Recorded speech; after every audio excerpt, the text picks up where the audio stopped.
Nós saudamos a todos com a paz do Senhor Jesus.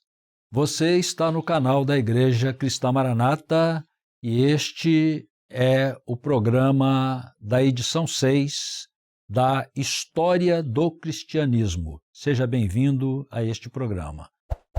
Você pode nos acompanhar além do canal do YouTube da Igreja, como também pelos canais de televisão na Sky Livre e no canal 85, e também pela TV RO da Embratel, pelo canal 126.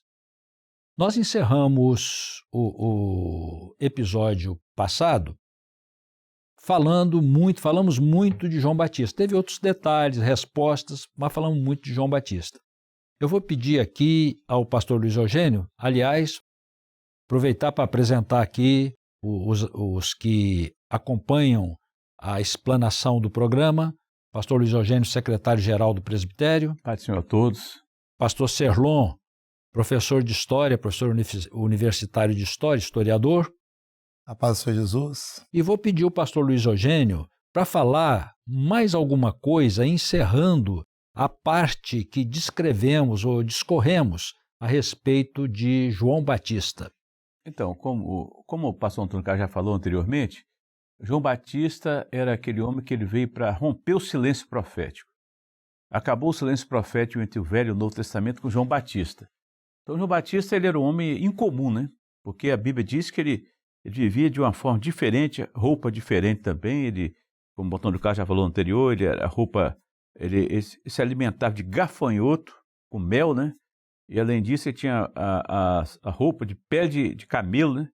Usava cinto de couro, uma coisa diferente de todo mundo. E vivia pelo deserto, né? Aliás, em 1 Reis 17:1 fala sobre Elias, que alguns até fazem comparação dele com Elias, né? O profeta Elias, a forma que ele se vestia, que agia, né? Era uma vida incomum. Era um homem que sempre estava em jejum. Os seus discípulos também sempre jejuavam, né? Sempre estava em jejum. Ele tinha um exemplo de vida extraordinário. Agora, nele, encerra a lei. Porque nós podemos ver o seguinte, quando aconteceu o fato que ele se levantou contra Herodes Antipas, Herodes que era governador da Galileia, né? Então Herodes, o que aconteceu? Ele casou, ele teve podemos dizer, casou, né, com Herodias, a esposa a mulher do seu irmão Filipe, né? Aquilo ali, João Batista se levantou contra aquilo, mas que negócio doido é esse, você tomar a esposa do seu irmão, casar com ela? João Batista batia veementemente nele. Ele não queria, digamos assim, ele não queria executar, fazer uma coisa ruim contra João Batista. Ele ficou assim, tipo em cima do muro, né? Mas houve uma festa em que Herodias, né? Herodias, que ela odiava João Batista por causa dessa palavra que ele falava, a questão de Herodias, mulher de Filipe, está tendo caso com Herodes. Ela botou sua filha para dançar na festa ali, no banquete que Herodes preparou. Aí aquele banquete, Herodes alegre, tudo ali, aquela situação toda.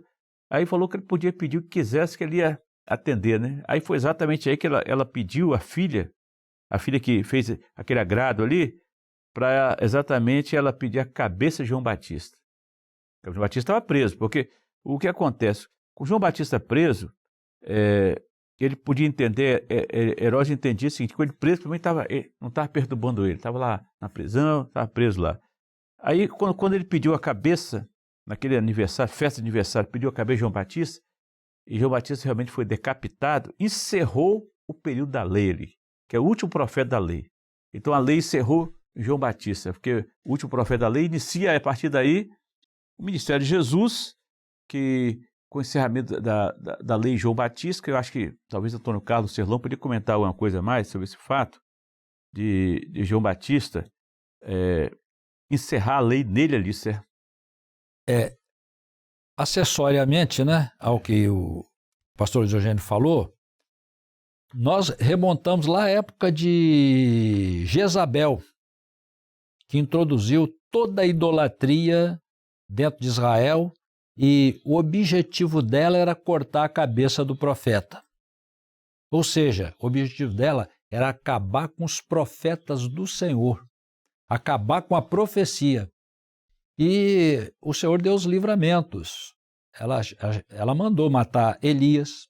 Na época de Eliseu, o rei chegou a dizer: vive o Senhor que até amanhã não ficará a cabeça falou em cortar a cabeça de Eliseu, não é?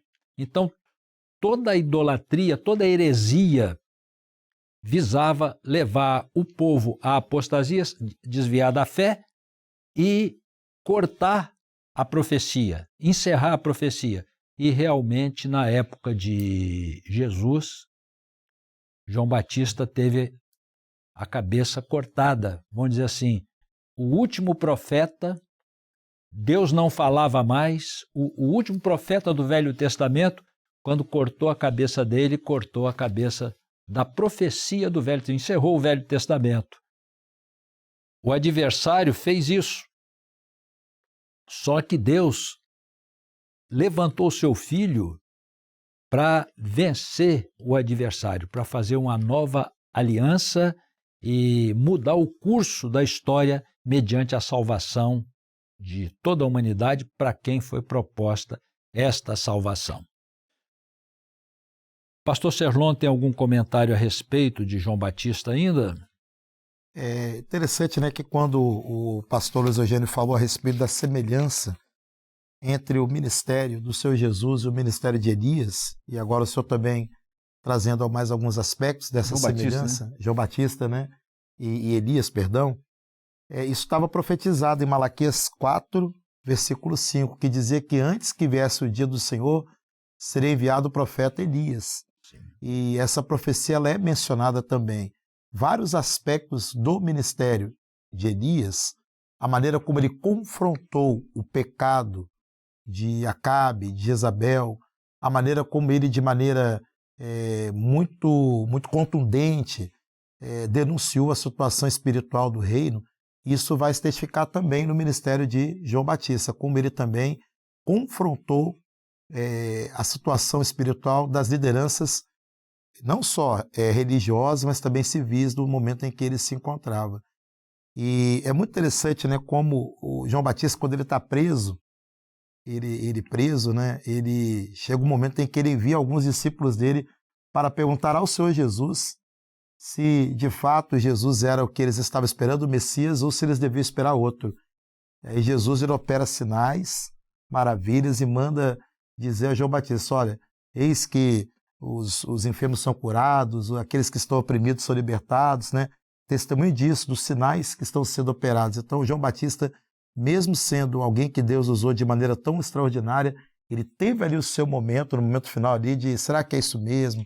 Será que a profecia que foi entregue é isso? Mesmo tendo apontado Jesus junto ao Jordão e dito: eis o Cordeiro de Deus que tira o pecado do mundo, mesmo ele tendo visto o Espírito descer na forma corpórea de uma pomba sobre Jesus, ele teve esse momento, né?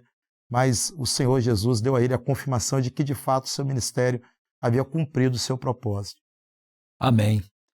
Bom, nós estamos neste episódio rumando para o objetivo, que é falar da nova aliança. Mas nós estamos tendo um cuidado de fazer compreender como que funcionou essa nova aliança. Em primeiro lugar, a nova aliança foi com Israel. Vai nascer a igreja, mas a nova aliança foi feita com Israel. Faria um concerto novo com a casa de Israel e com a casa de Judá. Na última semana de Jesus na terra, ele tem a entrada triunfal em Jerusalém. Essa entrada triunfal, ele entrou muitas vezes em Jerusalém, muitas vezes, mas esta era a entrada profética. Eu vou ler um texto para marcar esse episódio, que está em Lucas 19, 42, 43 e 44. Diz assim a palavra: Jesus se referindo a Israel. Vou avançar mais um pouquinho antes de ler o texto, para caracterizar o momento.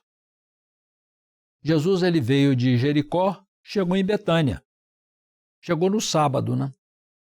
Ele não poderia nem seguir para Jerusalém no sábado por causa do caminho de um sábado, né? que era menos de 1.000 quilômetros, menos de 1 quilômetro, e de Betânia a Jerusalém dava 3 quilômetros aproximadamente, né? Então tem um jantar em Betânia.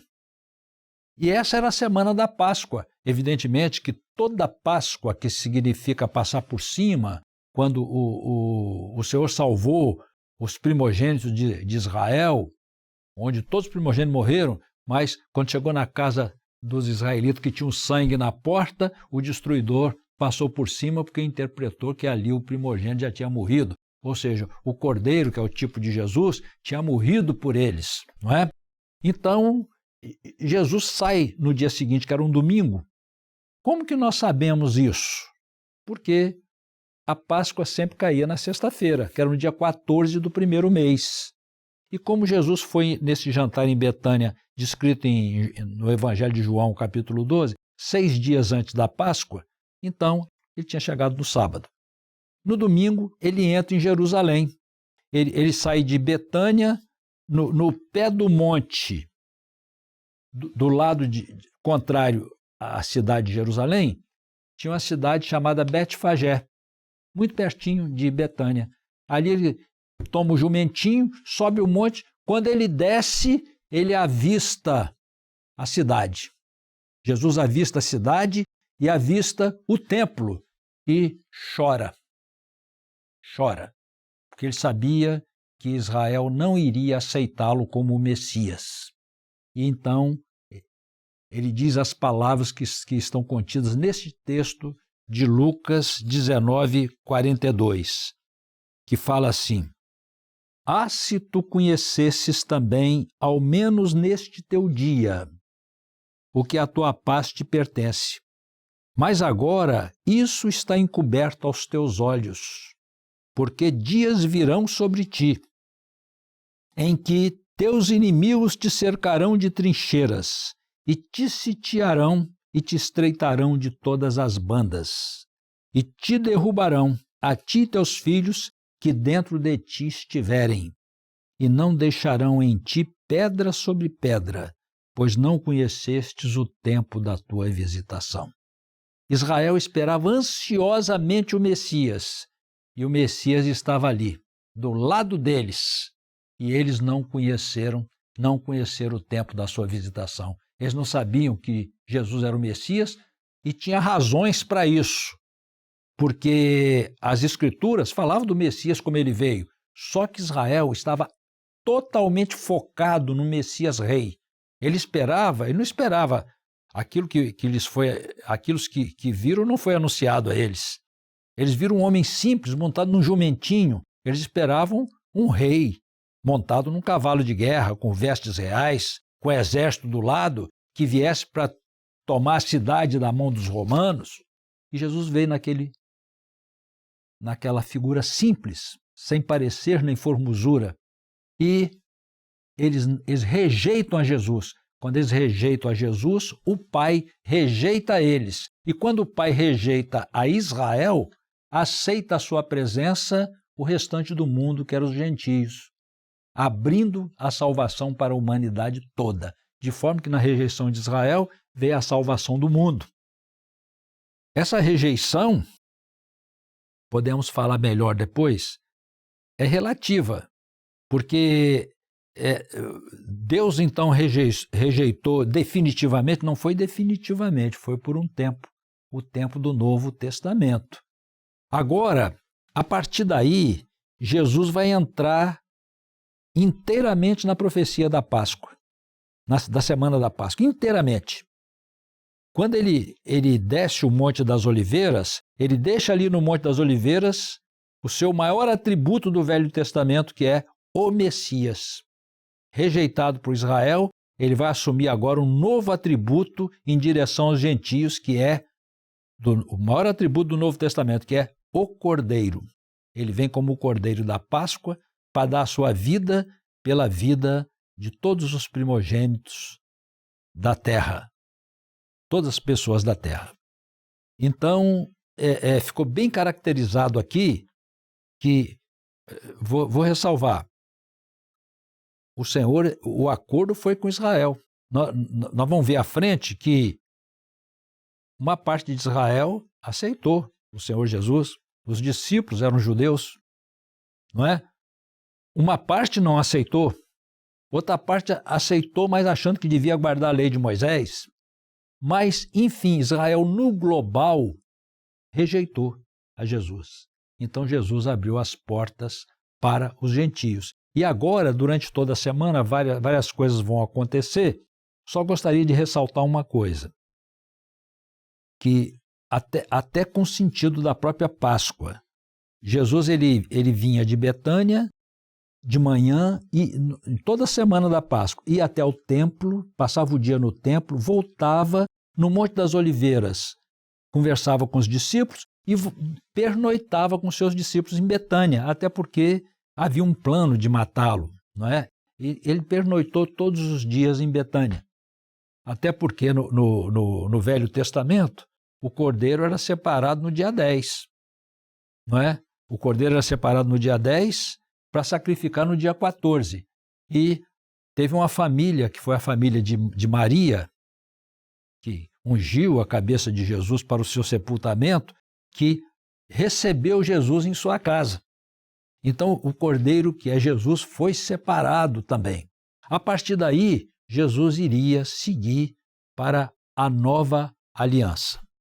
Então, vou pedir aqui para o pastor Luiz Eugênio falar dessa aliança feita com Jesus, que foi o dia da ceia, né? Antes de entrar, Antônio Carlos, propriamente nessa aliança aí, eu gostaria de fazer uns comentários sobre esse ambiente que Jesus chegou, certo? Sim. O nascimento de Jesus, desse império dominante, já vindo dos Macabeus, tem várias seitas, podemos dizer assim, que existiam no tempo de Jesus, várias correntes religiosas, certo? Que existiam no tempo de Jesus. Nós tínhamos aqui, Jesus, por exemplo, encontrou com os saduceus aqui dizem Atos 23:8, os saduceus, porque os saduceus dizem que não há ressurreição, nem anjos, nem espírito, mas os fariseus reconhecem uma e outra coisa, ou seja, era duas vertentes. Os fariseus criam num ponto que não criam que havia anjos, não criam que havia ressurreição. Os seus saduceus aqui dizem que não criam nada disso, né? Atos 23:8. E os fariseus já eram contrários, mas os fariseus, eles foram os piores adversários de Jesus, foram os fariseus, certo? Jesus enfrentou os fariseus de uma forma que eles eram consideravam assim, por exemplo, no campo da vivência da lei. Então os fariseus eram rigorosos em questão de lei. Então Jesus muitas vezes foi confrontado por fariseus, porque, primeiro, ele era o Senhor do sábado, né? Ele curava no sábado, tudo, não aceitava aquele negócio de Jesus, não aceitava de jeito nenhum. Além desses dois vertentes, teve também os zelotes. No tempo de Jesus teve os zelotes também, que era outro grupo. Esse grupo apoiava mais a lei, né? Viviam mais focado na lei. Além dos zelotes, tinha os essênios também, que também na tempo de Jesus, você vê que são vários grupos religiosos, eram rigorosos. Os zelotes eram mais assim, os essênios, né? Era mais rigoroso na pureza. Eles pregavam mais a questão da pureza, nessa questão. Então, e também herodianos. Os herodianos já era o seguinte, era um grupo que defendia o poder do Herodes. Eles ficavam vigiando, por exemplo, vigiavam quem não estava atendendo o que Herodes mandava ali, né? E tinha os batistas, que eram os movimentos batistas, que era aquele ligado a João Batista, que ele exatamente pregava sobre o batismo, né? Sobre o batismo do arrependimento. Então, esses 6 grupos que estavam reunidos ali, tinha os samaritanos também, mas os samaritanos já eram um grupo mais assim, podemos dizer assim, um grupo mais, eles observavam a lei de Moisés, mas eles olhavam o Pentateuco, mas era outro grupo também. Então tinha esses grupos que estavam no tempo de vários grupos religiosos no tempo de Jesus, cada um puxando para um lado aí, né? E alguns até aceitando uma parte do outro. E Jesus, ele chegou nesse ambiente que existia também um sinédrio, que eu acho que o Serlão pode falar sobre o sinédrio, o Antônio Carlos também sobre o sinédrio, né? Que, aliás, os fariseus, os saduceus e outros grupos faziam parte do sinédrio, que era o Supremo Tribunal de Israel, que julgava todas as causas ali das situações do povo ali, né? Então, eu creio, aí agora, Jesus chegou nesse ambiente. Agora falando a nova aliança, né? Sim. Essa nova aliança, exatamente, que Jesus chegou Tem aquele quadro, você postando no Manaim, Antônio Carlos, aquele quadro que fala sobre a lei, o que trazia. Era bom eles mostrar o quadro aqui, os princípios da lei que tinha que ter. Tinha que ter o sacerdote, tinha que ter todo aquele ponto. E o que tinha que ter o tempo, a graça em Jesus, que teria, né? Ah, sim, sim. Aquele sei. quadro da lei da graça, né? Era o culto do Velho Testamento. Exatamente. Culto do Velho Testamento. Lembra, você que deu muita aula, lembra os tópicos do culto do Velho Testamento. Era o templo, o sacerdote, a vítima e o dia. Exato. Né? Eram os 4 elementos importantes que caracterizavam, né, o Velho Testamento. E agora Jesus chegou, o que aconteceu? Jesus passou a ser tudo isso, né? Tudo isso. Então, exatamente. Resumiu tudo nele. É aquele quadro importante mostrar, para mostrar, em cada parte que o Antônio Carlos falou, Jesus estava em todos eles ali, né? Todos eles. Todos eles chegou para essa nova aliança, novo pacto, né? Perdão. Sim, inclusive um texto que o pastor Antônio Carlos já mencionou, mas só para que os irmãos possam tê-lo devidamente identificado na Bíblia, Jeremias 31, né, versos 31, 32 e 33. Eis que vem dias, diz o Senhor, em que farei um concerto novo com a casa de Israel e com a casa de Judá, não conforme o concerto que fiz com seus pais, no dia que os tomei pela mão para os tirar da terra do Egito, porquanto eles invalidaram o meu concerto, apesar de eu os haver desposado, diz o Senhor. Mas este é o concerto que farei com a casa de Israel depois daqueles dias, diz o Senhor. Porei a minha lei no seu interior e a escreverei no seu coração, e eu serei o seu Deus, e eles serão o meu povo. Há alguns textos que são mencionados e que nós mencionamos novamente pela importância que eles têm como balizadores de que tudo aquilo que veio a partir do novo concerto, da nova aliança, do Novo Testamento, são termos equivalentes, né? São termos equivalentes. Isso não foi uma coisa que veio de improviso, não. O Senhor, dentro do seu plano profético, ele já anuncia que haveria um novo concerto, uma nova aliança, um novo testamento. E quando chega no momento da ceia, né, a última ceia que Jesus teve com seus discípulos, lá em Mateus capítulo 26, verso 28, quando ele toma o cálice, né, depois dos discípulos já terem ali participado do pão, ele tomando o cálice dando graças, o verso 28 diz, porque isto é o meu sangue, o sangue do novo testamento, a nova aliança que é derramado por muitos para a remissão de pecados. Então, quando ele estabelece ali no corpo e no sangue, pão e vinho, corpo e sangue, esse novo testamento, essa nova aliança, todos os sinais que ele tinha para operar esse seu ministério, ele já tinha operado. Toda a doutrina, né, já estava apresentado, o ensino dele, agora haveria a morte vicária dele, a morte para a remissão dos nossos pecados, e esse processo que estava se concluindo, todos os elementos constitutivos para uma nova aliança estavam sendo estabelecidos pelo Senhor Jesus, e isso foi colocado também à disposição de Israel. Só que, como diz o Evangelho de João, né? Lendo aqui o Evangelho de João, também o versículo que nós já apontamos em momentos anteriores, Evangelho de João, capítulo 1, versículo 11. Veio para o que era seu. Israel. O que era seu. Israel. Né? Israel, exatamente. Aí no singular, veio para o que era seu, Israel como povo. Mas os seus não o receberam. E aí é a maioria da população de Israel que não entendeu. Mas os discípulos entenderam. Quando o Espírito Santo foi derramado sobre cerca de 120 irmãos que estavam reunidos no cenáculo orando, eram israelitas, os apóstolos eram israelitas, as primeiras conversões se deram entre israelitas, mas a todos quanto receberam, deu-lhes o poder de serem feitos filhos de Deus, aos que creem no seu nome. Então, resumindo aqui a minha participação, né, nesse ponto em específico, o Novo Testamento, o Novo Concerto, a Nova Aliança já estava profetizada nos textos do Velho Testamento, não só nesse texto de Jeremias. Era um concerto com a casa de Israel e com a casa de Judá. Os que eram Israel. do Senhor, Israel, mas não o receberam como povo. Mas a todos quanto receberam, deu-lhes o poder de serem feitos filhos de Deus, aos que creem no seu nome. Então, nessa nova aliança, nós, os gentios, fomos incluídos. Glória a Deus. Quer falar alguma coisa? Eu posso concluir, depois eu leio um texto aqui que eu queria falar. Muito importante observar é que o Velho Testamento era constituído de leis. A justiça era imputada, ou seja, aquele que cumprir a lei, por ela será justificado, não é? Viverá por elas. Porém, a lei não tinha capacidade da transformação da pessoa, do seu ser. Quando o texto que o pastor Serlon leu, deu-lhes o poder de serem feitos filhos de Deus. Como? Pelo batismo com o Espírito Santo. Amém. Você é transformado Glória numa nova criatura. Então, o Velho Testamento, mais de 600 leis além dos mandamentos. O Novo Testamento, o batismo com o Espírito Santo. Você é batizado com o Espírito Santo, o Senhor vai ministrar na sua mente, no seu coração, a vontade dele e você vai passar a entender tudo. Por isso, Paulo, que era judeu, quando teve a experiência no caminho de Damasco, ele diz logo em seguida, não aprendi de homem algum, porque é o próprio Senhor quem vai ministrar a sua vontade no seu coração. O quadro referido pelo pastor Luiz Eugênio está aqui na tela.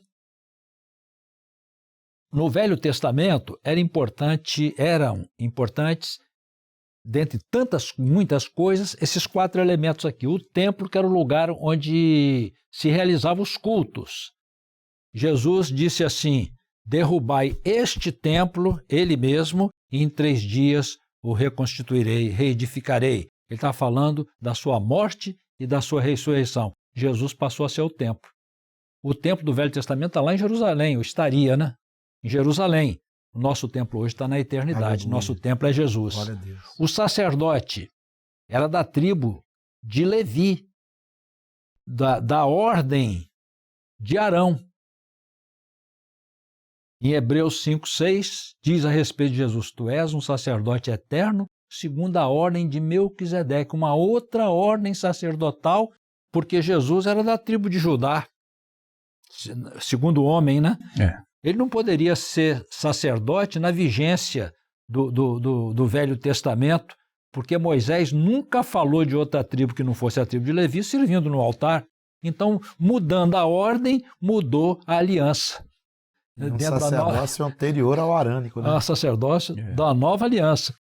A vítima, o perdão dos pecados, o homem separava um cordeiro, um animal, levava ao altar dos holocaustos, impunha as mãos sobre sua cabeça, confessava os seus pecados e o animal levava a sua culpa, morria por ele. João Batista, ele viu Jesus e diz, eis o Cordeiro de Deus que tira o pecado do mundo. O Senhor Jesus assumiu o lugar do Cordeiro, dando a vida por nós. Jesus passou a ser a vítima também.